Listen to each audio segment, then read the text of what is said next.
제목을 따라합니다. 침체를 다스려라. 오늘은 침체에 대해서 살펴보기를 원합니다. 영적 거인도 때론 침체를 경험할 수가 있습니다. 침체가 뭔가, 침체를 우울증이라고 할 수도 있고, 또 영혼의 어두운 밤이라고 부를 수도 있고, 또 침체를 탈진이라고 할 수도 있습니다. 또 기력이 소진된 상태, 또는 슬럼프라고 부를 수도 있습니다. 침체가 오면 기쁨을 잃어버리고 의욕을 상실하고 죽고 싶은 마음이 드는 것입니다. 열왕기상 19장 4절 보세요. 다 같이 합니다. 자기 자신은 광야로 들어가 하룻길쯤 가서 한 로뎀나무 아래 앉아서 자기가 죽기를 원하여 이르되 야훼여 넉넉하오니 지금 내 생명을 거두시옵소서. 나는 내 조상들보다 낫지 못하나이다 하고, 엘리야가 지금 지쳐 있습니다. 의욕이 상실되어 있습니다. 스스로 무가치하다고 생각하면서 죽여달라고 그렇게 기도하고 있습니다. 영적 침체 속에 빠져 있는 것이고, 또 심각한 우울증에 빠져 있는 것입니다. 나중에 모세도요, 그 책임이 얼마나 무거웠던지 하나님께 죽여달라고 말합니다. 민수기 11장 14절 15절 다 같이 합니다. 책임이 심히 중하여 나 혼자는 이 모든 백성을 감당할 수 없나이다. 주께서 내게 이같이 행하실진대 구하옵나니 내게 은혜를 베푸사 즉시 나를 죽여 내가 고난 당함을 내가 보지 않게 하옵소서. 즉시 죽여달라고. 요나도 하나님의 선지자인데 자기 기대대로 되지 않으니까 죽여달라고 기도합니다. 요나서 4장 3절 보세요. 야훼여 원하건대 이제 내 생명을 거두어 가소서. 사는 것보다 죽는 것이 내게 나음이니이다 하니. 사는 것보다 죽는 게 나은 상황에 처할 때가 우리에게 많이 있죠. 지금 이 우울증의 문제는 심각한 문제입니다. 남자보다 여자가 우울증에 더 많이 걸리고요. 여자분들은 이제 갱년기를 거치면서 또 출산 후에 우울증에 걸릴 수가 있고, 또 남자보다 여자들이 예민하기 때문에 겪는 고통도 있습니다. 또 여러분 가운데는 정말 차라리 죽는 게 낫겠다, 이렇게 사느니, 이렇게 어렵게 사느니 차라리 죽는 게 낫겠다, 이런 생각을 가진 분도 있을지 모르겠습니다. 너무 짐이 무거우니까, 또 앞이 보이지 않으니까 이런 생각을 할 때가 있습니다. 결혼 생활이 너무 어려워서, 또는 사업에 실패하거나 또 직장에서 쫓겨나거나 이럴 때는 정말 말할 수 없는 고통들이 참 많습니다.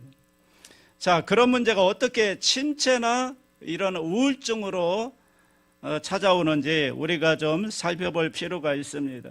첫째, 침체의 증상을 분별하는 것이 지혜로운 것입니다. 여러분, 감기가 걸리면 증세가 있잖아요. 기침이 나온다든가 콧물이 나온다든가 머리가 아프다든가 어떤 몸살기가 있는 것처럼 이 침체, 우울증도 감기와 같이 증세가 있습니다. 엘리야가 침체에 빠졌을 때 어떤 증상이 나타났는가? 열왕기상 19장 1절로 3절 다 같이 합니다. 아합이 엘리야가 행한 모든 일과 그가 어떻게 모든 선지자를 칼로 죽였는지를 이세벨에게 말하니 이세벨이 사신을 엘리야에게 보내어 이르되 내가 내일 이맘때에는 반드시 네 생명을 저 사람들 중 한 사람의 생명과 같게 하리라. 그렇게 하지 아니하면 신들이 내게 벌 위에 벌을 내림이 마땅하니라 한지라. 그가 이 형편을 보고 일어나 자기의 생명을 위해 도망하여 유다에 속한 부엘세바에 이르러 자기의 사환을 그곳에 머물게 하고.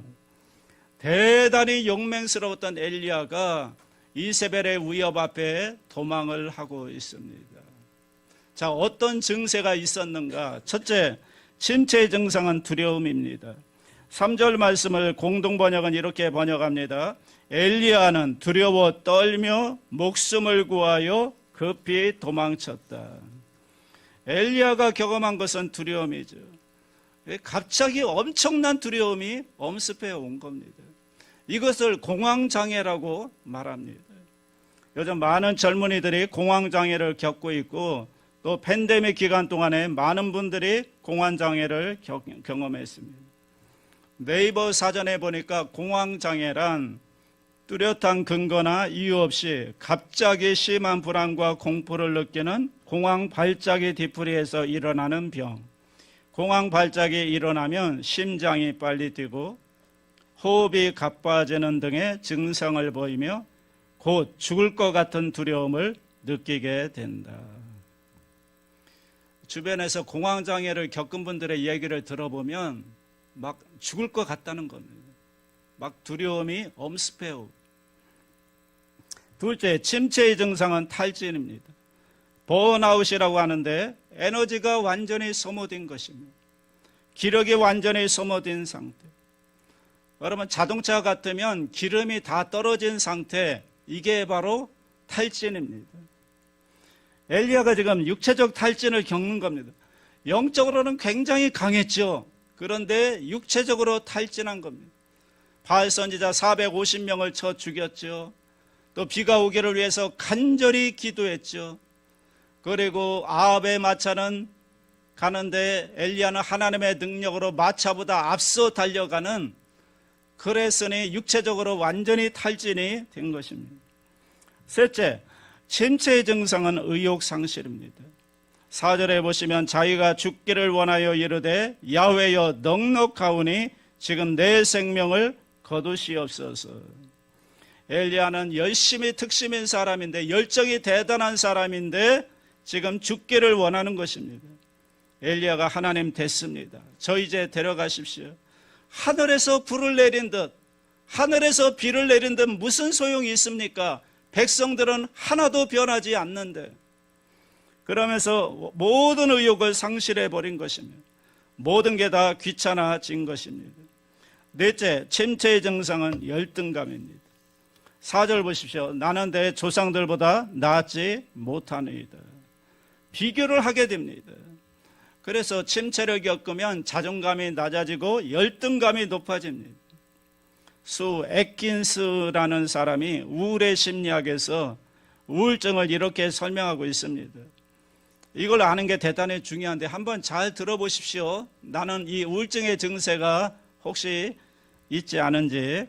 불안함, 대인관계 두절, 울음, 화, 체중 감소 또는 증가, 집중력 저하, 심한 감정의 기복, 두려움과 불안, 타인의 비판이나 비난에 대한 민감한 반응, 죄책감, 절망감, 갑작스럽게 터지는 눈물, 부족하고 쓸모없다는 느낌, 수면 패턴의 변화, 너무 일찍 일어나거나 혹은 쉽게 잠을 이루지 못함, 식욕 감소 또는 부정적인 감정을 제어하기 위한 폭식, 예전에 즐겨했던 일들, 예를 들어 음식 만들기, 정원 가꾸기, 영화 보기, 성생활, 음악 감상 등에 대한 흥미를 잃어버리게 되는 경우도 많다.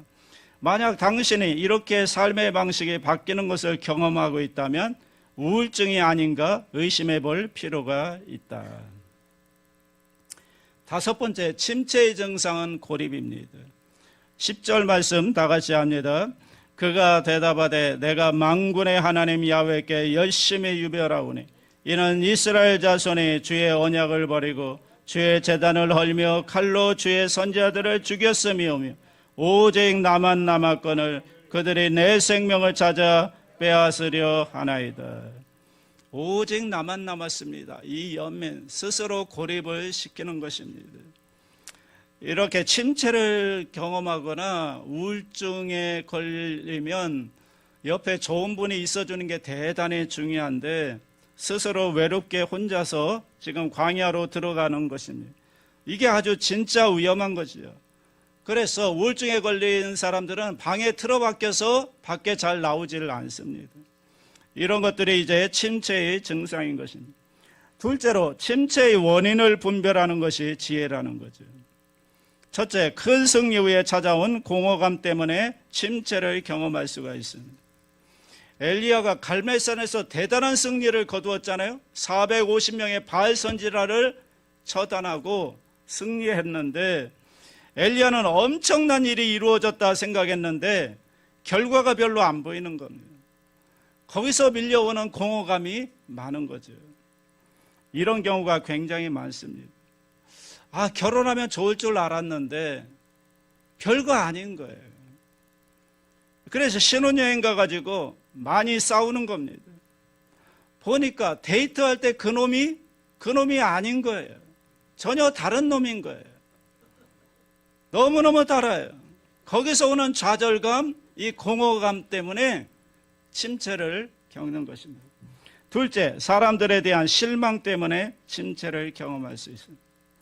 자, 바알 선지자들과 전투에서 승리를 하고 하늘에서 불이 임했으면 백성들이 다 달라질 줄 알았어요. 우상을 버리고 하나님 앞에 거꾸러지고 그런 놀라운 회개의 역사가 일어날 줄 알았는데 어림도 없는 거죠. 하나님께 돌아오지 않는 거죠. 변화되지 않는 거죠. 엄청난 실망을 경험하게 됩니다. 우리가 사람들을 대할 때 자꾸 변화되라고 그러는데 그게 쉽게 되지 않습니다. 그러다가 많은 좌절을 겪게 되는 것입니다. 저도 목회 초기에는 왜 이렇게 안 변할까? 하나님의 말씀을 읽고 기도를 저렇게 많이 하면 삶이 변화되고 성품이 변화되고 이럴 줄 알았는데 잘 변화되지 않는 걸 보면서 좌절을 겪게 되는 것입니다. 제가 이걸 내려놓는데 시간이 많이 걸렸습니다. 그래서 저는 여러분들에게 절대로 변화되라고 말하지 않습니다. 변화되라고 한다고 해서 변화되지 않습니다. 또 우리가 비난을 받을 때, 공격을 받을 때 낙심이 됩니다. 여러분, 가장 쉬운 게 충고하는 겁니다. 가장 쉬운 게 조언하는 겁니다. 물론 우리가 필요해서 조언을 구하면 그럴 때 조언이 도움이 되지만 우리가 필요하지 않은데 지금 너무나 지쳐 있는데 거기다 대고 조언을 하고 충고를 하면 이게 참 힘든 거죠. 가끔 저도 목회하다 보면 어떤 분이 이렇게 하면 좋겠다고 하는데 저도 알아요. 그래서 이게 돈이 없는 거잖아요. 사람이 없는 거고 전문가가 없는 거고. 그런데 그래서 못하는 건데 자꾸 그러면 너무 괴로운 거죠. 셋째로 피곤한 상태에서 공격을 받을 때 침체를 경험합니다.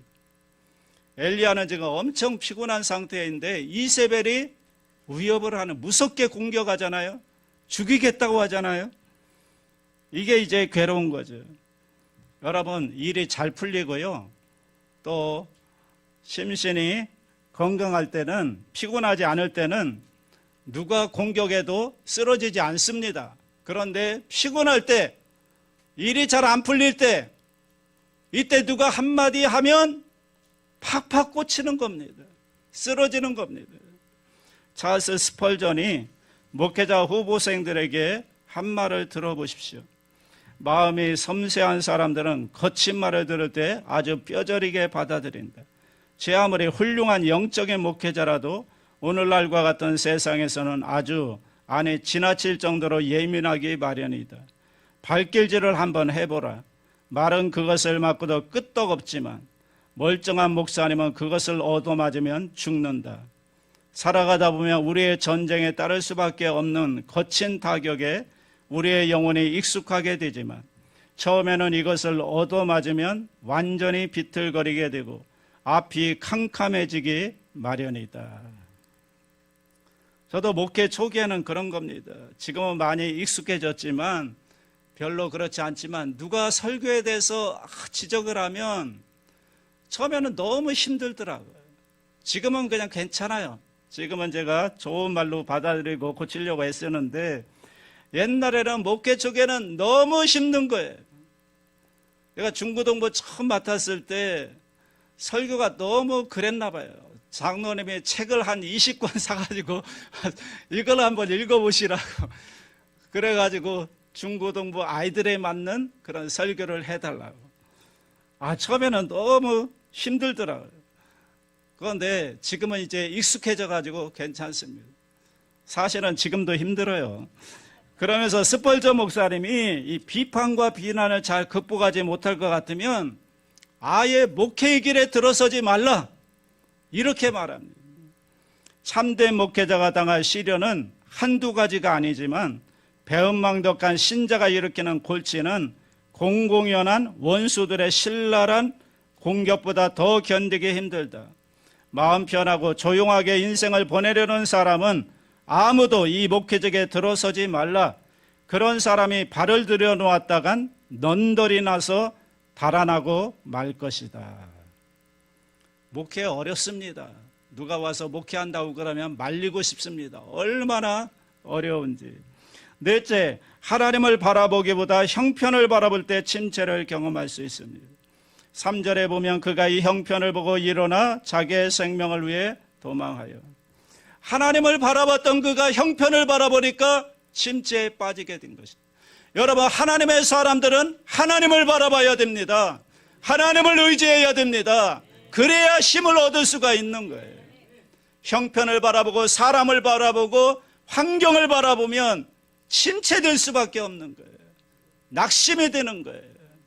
저는 오늘 또 이 성전을 바라보면서 굉장히 낙심이 됩니다. 완전히 절망을 합니다. 정말 그렇습니다. 그런데 하나님을 바라봐야 됩니다. 그래야 새 힘을 얻는 것입니다. 셋째로, 하나님이 어떻게 침체를 회복시키는가를 아는 것이 지혜입니다. 첫째, 어떻게 할까요? 하나님은 잠시 물러나 쉬게 하심으로 침체를 회복시켜 주십니다. 여러분, 쓰러지기 전에 쉬라는 거예요. 쓰러지기 전에.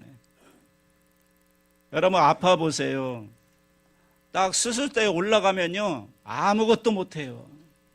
그러기 전에 쉬라는 거예요. 미련스럽게 쓰러질 정도로 하지 말라는 거예요. 더 깊어지기 전에 쉬는 게 지혜로운 것입니다. 여러분, 쉬는 것도 일입니다. 그래서 하나님이 안식일을 제정해 주신 거예요. 안식일 날 쉬라고 제정해 주신 겁니다. 너무 무리하지 마시기 바랍니다. 어떤 분은 목사님 어떻게 쉬어요? 쉬어야 됩니다. 여러분, 병원 가서 쉴래요? 아니면 그냥 쉴래요? 우리 생각에는 내가 하던 일을 멈추면 이게 안 돌아갈 것 같지만 걱정하지 마세요. 다 돌아갑니다. 하나님이 다 돌아가게 하십니다. 너무 걱정하지 마시고 몸이 너무 피곤하고 정말 쓰러질 것 같으면 다 내려놓으시고 제발 쉬시기 바랍니다. 스펄전 목사님이 이렇게 말합니다. 휴식은 시간 낭비가 아니다. 휴식을 취함으로 육신을 건강하게 하는 것은 하나님의 섭리이다. 벤스 하버너는 만약에 물러가서 쉬지 않는다면 그는 곧 영원히 물러나게 될 것이다. 두 번째, 하나님은 천사를 보내시거나 또는 천사 같은 사람을 보내셔서 침체에서 회복시켜 주십니다. 자, 천사가 와서 한 게 뭐죠? 오늘 본문에 보면 천사가 와서 한 게 뭐죠? 조언했나요? 충고했나요? 아니죠. 뭐 했죠? 같이 있어주고 몸을 어루만져주고 그리고 일어나서 먹어라. 그걸 한 겁니다. 5절 보십시오. 다 같이 합니다. 로덴나무 아래 누워 자더니 천사가 그를 어루만지며 그에게 이르되 일어나서 먹으라 하는지라. 먹으라. 이게 굉장히 좋은 말이에요. 저는 성경을 연구하다가 깨달았어요. 일어나 먹으라. 이게 무슨 말이냐면 밥 먹으라. 그 얘기예요. 이게 대단히 중요한 말이에요. 좋은 말이에요. 여러분, 우리가 부모로부터 받은 가장 큰 사랑과 축복이 뭡니까? 딸이 시집살이, 고된 시집살이 하다가 친정에 돌아오면 친정 어머니가 딸에게 하는 말이 뭡니까? 밥은 먹었냐? 밥 먹어라. 그 얘기하는 겁니다. 여러분, 아버지들이 자녀들에게 하는 말이 뭘까요? 밥은 먹었냐? 밥 먹어라, 밥 먹어라. 여러분, 누가 아프다고 힘들다고 할 때 제발 충고하지 마시기 바랍니다. 조언하지 마시기 바랍니다. 또 어떤 분은 힘들다고 하면 더 기도해야지. 한편으로는 맞는 말이지만 그 상황에서는 맞지 않다는 거예요. 힘들고 지쳐 있을 때는 천사가 와서 그런 얘기하지 않았다고요. 어루만져주면서 마사지 해주시면서 여러분 밥을 먹으라고 했던 거예요. 탕자가 돌아왔을 때 탕자는 이런 생각했을지 모르지요. 큰아들이 한 것처럼 저 허랑방탕한 저 창기와 노란한 이런 욕을 아버지한테 먹을 줄 알았는데 아버지가 그런 아버지가 아니라는 거예요. 하나님이 그런 하나님이 아니라는 거예요. 아버지가 뭐라고 그랬죠? 송아지 잡았어요. 잔치를 베풀었어요. 그리고 한 말이 뭡니까? 밥 먹으라. 밥 먹으라. 베드로가 예수님 3번 부인했죠. 제자들이 다 도망갔습니다. 예수님의 베드로를 찾아가서 숯불에 떡을 굽고 그 다음에 생선을 구워놓고 기다립니다. 아마 베드로는 이렇게 생각할지 모르죠. 예수님을 만나면 너 왜 나를 3번 부인했냐 책망받을 줄 알았는데 예수님 그렇게 하지 않았어요. 뭐라고 했죠? 밥 먹으라 그랬어요. 밥 먹으라. 요한복음 21장 12절 다 같이 합니다. 예수께서 이르시되 와서 조반을 먹으라 하시니 제자들이 주님이신 줄 아는 거로 당신이 누구냐 감히 묻는 자가 없더라. 와서 조반을 먹으라. 밥 먹으라. 아내가 남편이 집에 돌아오면 남편들이 밖에서 얼마나 힘듭니까? 사업하고 직장 생활하면서 얼마나 힘듭니까? 그때 아내가 음식을 차려놓고 남편에게 하는 말, 밥 먹으세요. 이 말이 대단히 힘이 드는 말이라는 거예요. 자꾸 조언하지 말라고요. 충고하지 말라고요. 여러분 그 사람이 지쳐있고 힘들 때는 충고가 필요한 게 아니라 격려가 필요한 거예요. 위로가 필요한 거예요. 밥 사주는 게 제일 좋은 거예요. 밥 먹으라. 저는 성경을 이번에 깨달았어요. 그래서 다 번아웃 되고 힘든 사람 있으면 같이 밥 먹는 게 좋겠다. 밥 사주는 게 좋겠다. 여러분 지쳐있는 사람에게는 격려가 필요한 것입니다. 셋째로 하나님은 육체를 쉬게 하심으로 침체에서 회복시켜 주십니다. 지금 엘리야의 문제는 영적인 문제가 아닙니다. 정서적인 문제이고 육체적인 문제입니다. 육체적인 탈진이 온 겁니다. 그런데 자꾸 영적인 문제를 얘기하면 안 되는 것입니다. 어떤 분들은 말할 때마다 귀신 들렸다고 그러는데 귀신이 기분 되게 나빠한대요. 귀신 들린 게 아니에요. 지금 이 엘리야는 육체적으로 탈진을 한 거예요. 육체적으로. 영적으로는 대단히 강했다고요. 육체적으로 피곤한 거예요. 그러니까 너무 영적으로 몰고 가면 안 되는 것이죠. 또 이런 문제를 잘 이해하지 못하는 분들은 어떤 우울증에 걸리면 믿음이 없어서 그렇다 이렇게 책망하시는 경우가 있는데 그러면 안 되는 것입니다. 스펄전 같은 목사님도요, 이 통풍 때문에 우울증에 걸려가지고 월요일 날이면 통나무 집에 가서 기어 다녔대요. 얼마나 우울증이 심했던지 통나무 집에 가서 혼자 막 기어 다니면서 엉엉 우는 겁니다. 그러면서 성도들에게 하는 말, 여러분 나처럼 이런 침체를 겪지 않기를 바랍니다. 이게 찰스 스펄전 목사님이었던 거죠. 그런데 막 책망하면서 믿음이 없어서 우울병에 걸렸다고 이런 말하면 안 되는 거죠. 지금 엘리야가 믿음이 없는 게 아니잖아요. 모세가 믿음이 없는 게 아니잖아요. 그렇게 얘기하면 안 되죠. 8절 보십시오. 8절 다 같이 합니다. 이에 일어나 먹고 마시고 그 음식물의 힘을 의지하여 40주 40야를 가서 하나님의 산 호렙에 이르니라. 자 보세요. 성령의 능력을 의지한 게 아닙니다. 뭘 의지했습니까? 음식물의 힘을 의지해서. 물론 우리에게 성령의 능력이 필요하지만 그러나 음식물의 힘이 필요한 겁니다. 육체가 탈진했을 때는 잘 드셔야 됩니다. 그리고 또 아프면 병원도 가셔야 되고 또 의사 만나서 좋은 약도 받아서 치료받으면 훨씬 더 쉽게 갈 수가 있는 것입니다. 나가는 말 보십시오. 예수님의 십자가 아래서 안식하시기 바랍니다. 로덴 나무가 아니라 이제는 십자가 나무 아래로 나가셔야 합니다. 왜냐하면 우리에게 진정한 안식을 주고 치료를 주시는 분은 예수님밖에 없는 것입니다. 마태복음 11장 28절 다 같이 합니다. 수고하고 무거운 짐진 자들아 다 내게로 오라. 내가 너희를 쉬게 하리라. 로단 나무 아래서 천사가 준 것은 이 떡과 물을 주었지만 예수님은 예수님이 주신 것은 생명의 떡을 주시고 생명수를 주시는 겁니다. 천사가 준 것과 비교할 수 없는 것을 예수님이 가지고 계신 겁니다. 요한복음 6장 35절 다 같이 합니다. 예수께서 이르시되 나는 생명의 떡이니 내게 오는 자는 결코 줄이지 아니할 터요 나를 믿는 자는 영원히 목마르지 아니하리라. 요한복음 4장 14절도요. 내가 주는 물을 마시는 자는 영원히 목마르지 아니하리니 내가 주는 물은 그 속에서 영생하도록 솟아나는 샘물이 되리라. 여러분 힘들어서 쓰러질 때 쓰러지더라도 십자가 나무 아래서 쓰러지시기 바랍니다. 하나님을 향하여 쓰러지시기 바랍니다. 여러분 세상을 향하면 안 되는 거예요. 너무 지치고 번아웃 됐다고 해서 하나님을 등지고 세상을 향해서 쓰러지면 안 되는 것입니다. 쓰러져도 교회 안에서 교회를 향해서 쓰러지시기 바랍니다. 왜냐하면 거기에 주님의 위로가 있기 때문입니다. 기억하십시오. 침체는 감기처럼 왔다가 가는 겁니다. 영원히 지속되지 않는 겁니다. 여러분 새벽은 다가오는 것입니다. 반드시 비는 멈추게 되어 있습니다.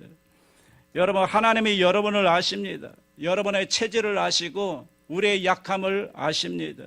여러분의 현주소를 아십니다. 하나님 앞에 나오시기 바랍니다. 십자가 아래서 쓰러지시기 바랍니다. 하나님이 반드시 여러분을 치유하시고 새 힘을 주실 줄 믿습니다. 이 은혜로 날마다 승리하시기를 주의 이름으로